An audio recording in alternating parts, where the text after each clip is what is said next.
सबसे पहले है आन्योर।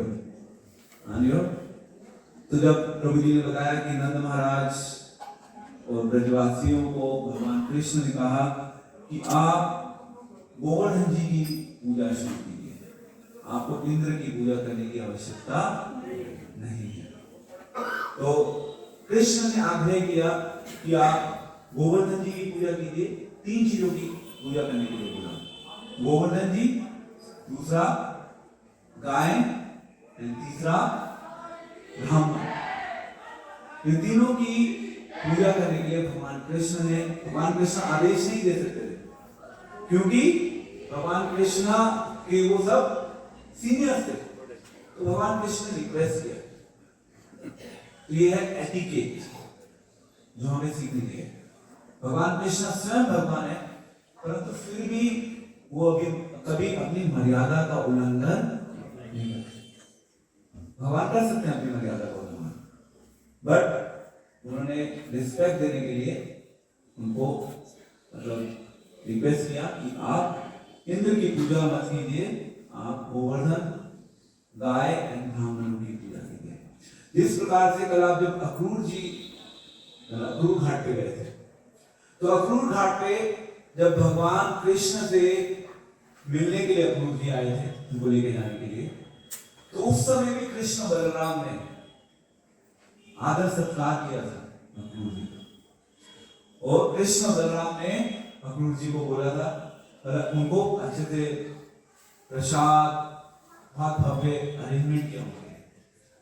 ये होता है एक गेस्ट का किस प्रकार से हमें सत्कार करना चाहिए। तो जैसे आप अभी इस कार्यक्रम में हमारे साथ आए हैं, तो आप सब हमारे गेस्ट हैं।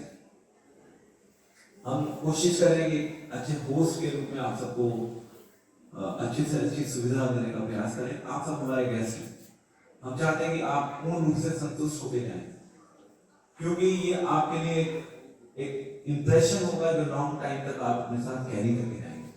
और फिर आप बार बार आएंगे, फिर बार बार आएंगे, तो आपकी भक्ति बढ़ेगी। तो भगवान कृष्ण खुद अपने इस पास टाइम से मर्यादा सिखाते हैं।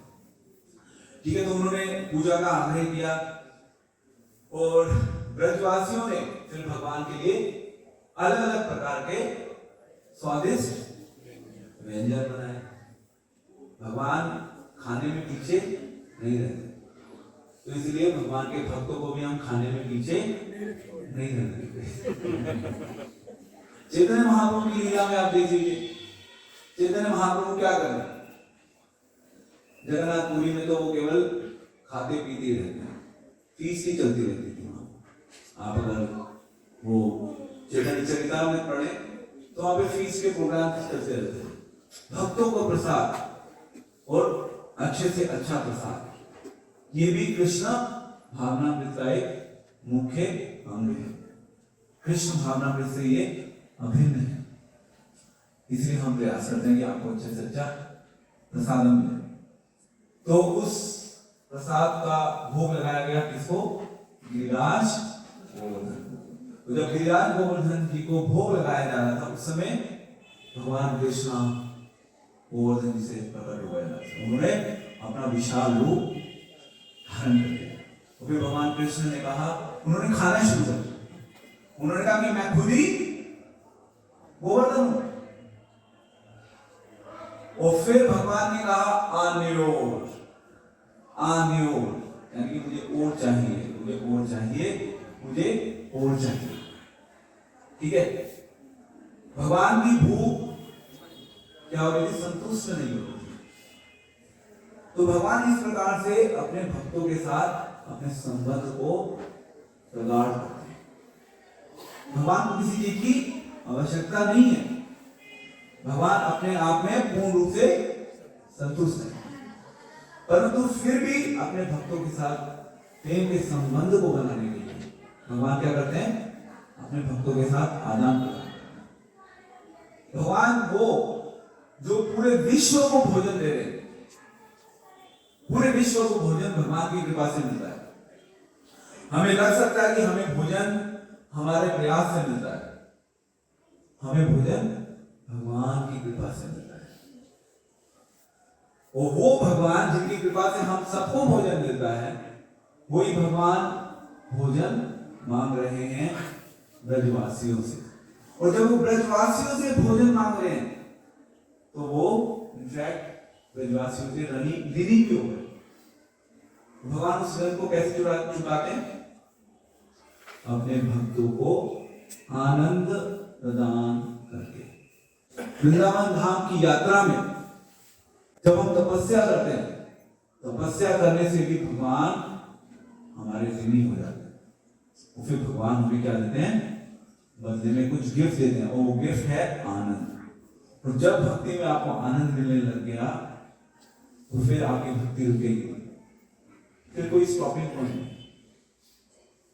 पर हम उस आनंद की कभी याचना नहीं करते भगवान से, क्योंकि कभी भी जब आप किसी फंक्शन में जाते हैं, ठीक है, बर्थडे पार्टी में जाते हैं बच्चे, तो इट इज नॉट एक्सपेक्टेड कि बच्चा ये सोचे कि मैं ये गिफ्ट दे रहा हूं, इसके बदले में मुझे ये कुछ रिटर्न गिफ्ट देना, ऐसा नो। तो इसी प्रकार से जब हम भगवान को कुछ गिफ्ट देते हैं तो उसके बदले में हमें भगवान से कुछ एक्सपेक्ट नहीं करना चाहिए। रिटर्न गिफ्ट है, मिल जाएगा तो ठीक है, नहीं मिलेगा तो कोई बात नहीं, पर भगवान की निगाह में वो हमेशा नोटिस रहेगा। और जब सही समय आएगा तो भगवान अपने आप उस गिफ्ट को हमें दे देंगे। तो just wait for the right time. Let your Krishna consciousness become more and more mature, जिसका अर्थ है कि आप अपनी कृष्ण भक्ति को और संचित कीजिए और तपस्या कीजिए। जब आप और तपस्या करेंगे तो फिर धीरे धीरे आपकी भक्ति क्या होगी? विकसित होगी, और फिर आपको आनंद की अनुभूति होगी। ठीक है, आन्योर गाव आएगा, जो सबसे पहला पड़ाव होगा हमारा। दूसरा है Govind Kund. Again it is very important place. तो जब भगवान कृष्ण ने गोवर्धन पर्वत को उठाया, उठाने के बाद इंद्र का जब घमंड दूर हो गया, उसके पश्चात भगवान ने गोवर्धन जी को वापस नीचे रख दिया। और जब भगवान ने गोवर्धन जी को वापस नीचे रखा तो नेक्स्ट अब इंद्र जी आ गए। तो इंद्र ने वहां पे क्या किया? वो सुरभि गाय के साथ आए, उन्होंने भगवान का अभिषेक किया, भगवान से उन्होंने सॉरी मांगे। अब हमें क्या शिक्षा मिलती है यहाँ पे? हमें भी जब हम भक्ति करते हैं तो कई बार हमें अभिमान होने लगता है कि हम भक्ति करते हैं। तो द प्रिंसिपल इज कि हम भक्ति नहीं करते। ये तो वैष्णवों की, हमारे गुरुजनों की कृपा है जिसकी वजह से हमें भक्ति करने का अवसर मिल रहा है। तो यहाँ पे हमारे प्रयास नहीं काम कर रहे, यहाँ पे गुरु और वैष्णवों की कृपा से हमारी भक्ति किसी तरीके से चल रही। तो हमें अपनी भक्ति के ऊपर कभी अभिमान नहीं होना चाहिए। इंद्र का अभिमान अलग था, बट हमारे अंदर भी कहीं ना कहीं अभिमान। और भगवान कृष्ण स्वयं समय समय पर हमारे जीवन में ऐसी स्थिति पैदा करते हैं, अगर हम थोड़े से भी सिंसियर हैं तो भगवान खुद हमारे उस अभिमान को चूर चूर कर देंगे, नष्ट कर देंगे। और अगर हमारे अभिमान को नष्ट करने का अवसर हमें मिल जाता है तो इससे ज्यादा सौभाग्यशाली हम नहीं है।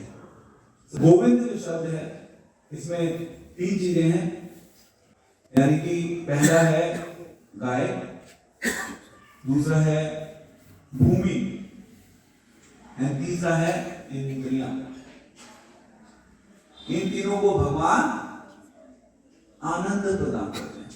इधर भगवान का नाम है गोविंद, उस जगह का नाम है गोविंद कुंड। तो जब चैतन्य महाप्रभु आए थे वृंदावन में, तो उस समय चैतन्य महाप्रभु के साथ केवल 2 अनुयायी थे। बट आज आप आए हैं इतने सारे डिवोटीज, तो चैतन्य महाप्रभु की कृपा है कि आप इतने सारे डिवोटीज आए हैं। तो आप सबको देख के हमें उत्साह मिलता है और हमें लगता है कि ठीक है, हम इस चेयर पे बैठ तो गए, but this chair comes with a big responsibility. इस चेयर पे बैठने का मतलब हमें और सिंसियर होना है, हमें और सिंसियर होना है। तो सिंसियरिटी बहुत मतलब नीडेड है कृष्ण कॉन्शियसनेस में। बिना सिंसियरिटी के हमारे कृष्ण कॉन्शियसनेस में प्रगति का कोई स्कोप नहीं है। तो सीखना है कि किस प्रकार से हम सिंसियर हो। बेस्ट इज कि सिंसियर भक्तों का संग करें। ये करने के लिए हमने एक कार्यक्रम किया कि आप सब सिंसियर डिवोटीज का संग कीजिए और आप अपने कृष्ण कॉन्शियसनेस में आगे बढ़े। तो गोविंद कुंड में जो है ये तो था भगवान, मतलब इंद्र जो है वो सुरभि गाय के साथ आए, उन्होंने भगवान का अलग अलग चीजों के साथ घी, दूध, जल सब चीजों के साथ भगवान का अभिषेक किया। दूसरी कथा है गोविंद कुंड से ही जुड़ी हुई, वो है चैतन्य महाप्रभु के गुरु माधवेंद्रपुरी। माधवेंद्रपुरी, तो माधवेंद्रपुरी जब वृंदावन में थे, मतलब गोवर्धन में ही रहते थे वो, तो वहां पे वो भगवान कृष्ण के भजन में आनंद ऑब्वियसली भक्तों को आता है, वो भगवान कृष्ण का भजन करते हैं और वो पूर्ण रूप से अपनी शुद्ध बुद्ध क्या होती है खो देते हैं। तो ऐसे माधवेंद्रपुरी इतने उन्नत भक्त थे कि वो अपनी पूरी शुद्ध बुद्ध खो बैठे। उन्हें ना तो खाने का पता था ना पीने का पता था, किसी चीज में उनकी रुचि नहीं थी, क्योंकि माधवेंद्रपुरी के ऊपर भगवान कृष्ण की अहेतु की कृपा थी। तो वो अपने आप को दीनहीन मानते थे, तो वो चैतन्य महाप्रभु की अहेतु की कृपा से जो चैतन्य भगवान कृष्ण की अहेतु की कृपा से उनको जो भक्ति में रस मिल रहा था, उसका रिजल्टेंट इफेक्ट था कि वो सब चीजें भूल गए थे। तो नेक्स्ट, तो भगवान कृष्ण ने देखा कि ये तो खाने पीने में इसका कोई इंटरेस्ट नहीं बचा है, तो भगवान कृष्ण एक ग्वाले के रूप में, बच्चों बैठना पड़ेगा आपको प्लीज, हरे कृष्ण। तो भगवान कृष्ण एक ग्वाले के रूप में आए। वो क्या लेके आए? एक मटका लेके आए, उस मटके में वो दूध लेके आए। उन्होंने बोला कि ये ब्रज का नियम है कि कोई भी यहाँ पे भूखा नहीं रह सकता, इसलिए मैंने तुम्हें दूध देने के लिए आया। आप ये दूध पीजिए, फिर कुछ समय के बाद फिर से वापस आऊंगा। तो माधवेंद्रपुरी ने जब भगवान को देखा, हालांकि भगवान एक साधारण ग्वाले के रूप में थे, परंतु उनको देखते ही उनको स्वयं भगवान है वो, तो उन लोगों को ये आश्चर्य तो हो गया कि ये कोई साधारण बालक नहीं है। अब साधारण बालक नहीं है तो उनकी नींद उड़ गई। क्यों? क्योंकि नींद क्यों उड़ गई? भगवान आ नहीं रहे थे। ऐसे ग्वाला भगवान ने प्रॉमिस किया था कि मैं वापस आऊंगा, भगवान आए नहीं। अब उनकी नींद उड़ गई। जब नींद उड़ गई तो क्या करना होता है फिर? हरे कृष्णा कृष्ण कृष्ण हरे हरे, हरे राम राम राम। तो जब हमारी नींद उड़ जाती है तो हरे कृष्णा कीजिए, हम सबको नींद आ जाएगी। मैं कई बार ऐसा करता हूँ, जब मेरे को रात को नींद नहीं आती तो मैं माला को लेता हूँ और मतलब 8-10 मनके भी नहीं होते, आई एम डन, अदरवाइज मुझे नींद नहीं आती। तो ऐसा भी बोलते हैं devotee, it is best medicine for sleeping. But अगर हम मानते हैं तो कोई की बात करें तो उनका केस बिल्कुल अलग है। वो पूरी रात हरे कृष्णा कीर्तन का जप कर रहे हैं, हरे कृष्ण महामंत्र का पूरी रात जप चल रहा है। फाइनली उनकी झपकी लगी। तो जब उनकी झपकी लगी, देन व्हाट इज नेक्स्ट? भगवान उनके सपने में आ गए। कौन से वाले? वो ग्वाले वाले। वो ग्वाले वाले भगवान वापस उनके सपने में आ गए। तो फिर उन्होंने क्या कहा कि ऐसे ऐसे एक झाड़ी है यहाँ पर, इस झाड़ी के पास मेरा रूप, गोपाल रूप, जिसको ठंड भी लगती है, गर्मी भी लगती है, बारिश भी होती है, मैं सब प्रकार से पेन झेल रहा हूं। इस गोपाल रूप को अगेन वज्रनाभ यानी कि ग्रैंडसन ऑफ कृष्णा, उन्होंने उसको एस्टैब्लिश किया था। जैसे हमने कल बात करी थी ना, उन्होंने अलग अलग जगह विग्रह को स्थापित किया था। तो देन जब इसके बाद उन्होंने बोला कि मैं इस जगह का अधिकारी हूं, वो मेरी अभी ये स्थिति है, मुझे यहां से निकालो। तो फिर जब उनका सपना पूरा हुआ, उठे वो, अब भगवान उनके सपने में आ गए, तो फिर तो कुछ बाकी नहीं रहा। वो फिर से भगवान से विरह महसूस कर रहे। तो एक भक्त को भगवान से विरह होता है।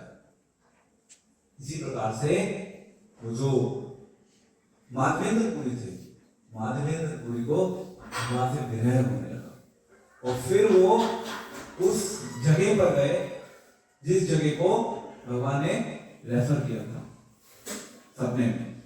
वहां पे उन्हें गोपाल जी की मूर्ति मिली, और फिर गोपाल जी की मूर्ति को वहां पे एस्टैब्लिश किया गया।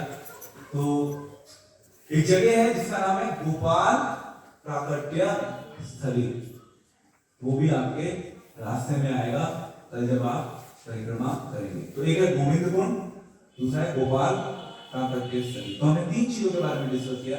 सबसे पहला है आंधियो, सेकंड बोलिए, थर्ड गोपाल प्राकट्य स्थली। अब वो गोपाल जी कहाँ हैं? अब वो गोपाल जी श्रीनाथ जी में। आगे the same stories, Muslim invasion हुआ, उस समय जो मेन विग्रह थे वृंदावन के, उन विग्रह को शिफ्ट कर दिया गया कहाँ पे? जयपुर या राजस्थान में अलग अलग जगह। ये नाथ जी उदयपुर में है कोई जगह क्या है? राजस्थान, इससे पार उदयपुर, हाँ उदयपुर के पास है। तो वो विग्रह चले गए उदयपुर के पास। तो इस प्रकार से ये कार्यक्रम चलता रहता था। स्वयंभू विग्रह कहीं और चले गए, प्रतिभू विग्रह यहीं पे है। तो अभी वो जो गोपाल जी का प्रतिभू विग्रह है, उसका मंदिर जो है वो कहाँ बना हुआ है? गिरिराज जी के पर्वत के ऊपर। हम जब वहां पे ऊपर दर्शन करने के लिए नहीं जाते, बट वो मंदिर भी हमारे रास्ते में आएगा। तो ये 2 जगह हो गई। एक और जगह है,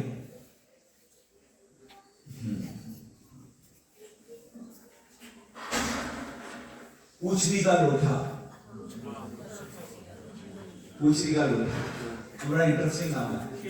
वो रास्ते में जब आप जाएंगे यहाँ से, मतलब 2-2.5 किलोमीटर की जब हमारी परिक्रमा हो जाएगी, तो वहां भी हम रुकेंगे मोस्ट प्रोबेबली।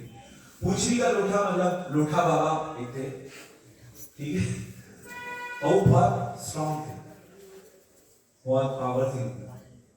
तो वो जब भगवान कृष्ण की गोवर्धन लीला हुई, गोवर्धन लीला के समय भगवान कृष्ण ने अपना उठाया हुआ था गोवर्धन जी को। भगवान कृष्ण ने गोवर्धन जी को उठाया हुआ था, बाकी सब ग्वालों ने भी गोवर्धन जी को अलग अलग चीजों से उठाया हुआ था। उन्हें लग रहा था हम भी कृष्ण की सहायता कर रहे हैं। they were very proud of it। तो अभी आप जाएंगे ना, ये दान घाटी का मंदिर भी आएगा शायद, ये बिल्कुल शुरुआत है। तो दान घाटी में आप वो देखेंगे विग्रह, मतलब पूरा बना हुआ पेंटिंग, तो सब लोग लगे हुए हैं, सारे वाले। तो इसी प्रकार से उनमें थे एक लोठा बाबा। वो जो लोठा बाबा थे, उनको अभिमान होने लगा। किस चीज का अभिमान होने लगा? कि मेरे पास भी शक्ति है, मैंने भी भगवान को उठाया हुआ है, मतलब भगवान यानी गोवर्धन जी को उठाया हुआ है। और भगवान कृष्ण को तो सब कुछ समझ आ जाता है। सर्वस्ते चाहम हृदय संनिविष्टो मत्ता स्मृति ज्ञानम मोहनम च। भगवान को समझ आ गया कि यहाँ प्रॉब्लम हो गई है। तो फिर भगवान ने क्या किया, और उसके अभिमान को दूर करने के लिए भगवान कृष्ण ने थोड़ा सा अपना ढील दी, थोड़ी सी। जब भगवान कृष्ण ने ढील दी, देन व्हाट नेक्स्ट, वो बोल देती नीचे आ गया। अब वो जो लोटा बाबा थे उनको समझ आ गया, उन्हें अपनी गलती का एहसास। तो इस प्रकार से भगवान अलग अलग लीलाएं करते थे। जब भगवान वृंदावन में थे, गोवर्धन में थे, गोवर्धन की बहुत सारी लीलाएं। तो ये जो 21 किलोमीटर की परिक्रमा है, इसमें आप बहुत से ग्रीन बोर्ड्स देखेंगे। सब जगह हम नहीं रुक पाएंगे, सब जगह के बारे में मैं बताऊंगा भी नहीं या डिस्कस नहीं कर पाएंगे। नरेंद्र सरोवर आएगा, कुसुम सरोवर आएगा, बहुत से अलग अलग जगह हैं। एक बार मुझे याद है, आज से काफी साल पहले हम कुछ डिवोटीज के साथ, पता नहीं कुछ somebody told me, मैंने 50-60 कुंडों का जल एकत्रित किया। वो सब बहुत सारे कुंड हैं यहाँ पे, सब जगह आपको पता भी नहीं चलेगी। जब आप परिक्रमा करेंगे ना, निकलती जाएंगे, आपका आइडिया भी नहीं लगेगा, हमें भी नहीं लगता, नथिंग न्यू। बट वो सब जगह भगवान के कुछ ना कुछ पास टाइम से जुड़ी हुई।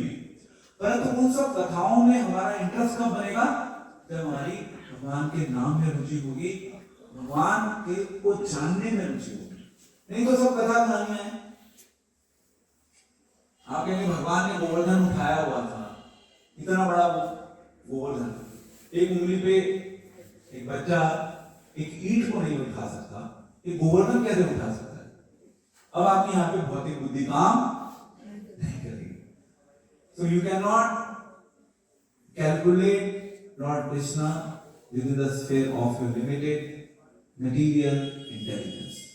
Don't ever try to do that. हम नहीं कर पाएंगे, राइट? पॉसिबल नहीं है। तो इसलिए कई लोग कंफ्यूज रहते हैं भगवान की इन लीलाओं को। जब वो सुनते हैं तो कहते हैं सब तो कथा कहानियां हैं। जिनके लिए कथा कहानियां, वो केवल कथा कहानियां। जिनके लिए वास्तविकता है, उनके लिए वो वास्तविकता है। बट उस वास्तविकता को समझने के लिए प्रेमांजन चक्षुर भक्ति विलोचनेन संतः सदैव हृदयेषु विलोकयति। हमें क्या चाहिए? प्रेम का अंजन चाहिए। हमें प्रेम अपने हृदय में स्थापित करना होगा भगवान के प्रति, दिन प्रतिदिन प्रयास करना होगा। प्रेम स्थापित करना एक लाइफ का मैटर नहीं है, लेट्स बी क्लियर। प्रेम एक लाइफ में स्थापित नहीं होगा, बट अगर हमें उस प्रेम की परछाई भी इस जीवन में अनुभव हो गई तो हमारा जीवन संतुष्ट सफल हो गया। केवल परछाई का अनुभव। भगवान कृष्ण का प्रेम क्योंकि अनलिमिटेड है, वो एक पॉइंट के ऊपर रुकता नहीं है, वो बढ़ता रहता है, बढ़ता रहता है, बढ़ता रहता है। क्योंकि आध्यात्मिक जगत अनलिमिटेड है, भगवान अनलिमिटेड है, सब चीजें अनलिमिटेड है भगवान के धाम में। बट उसके लिए अगेन भक्ति का लक्ष्य क्लियर होना चाहिए। भक्ति का लक्ष्य है प्रेम, प्रेम तक पहुंचना है। तब ये चीजें धीरे धीरे हमको इसका रसास्वादन कर पाएंगे, नहीं तो सब थ्योरी है। थ्योरी को प्रैक्टिकल में कन्वर्ट करना है। तो तब आप जब ये कृष्ण बुक पढ़ेंगे, श्रीमद् भागवतम पढ़ेंगे, फिर आपको उसमें टेस्ट आएगा, आप और पढ़ना चाहेंगे, और पढ़ना चाहेंगे, आपके अंदर रुचि जागृत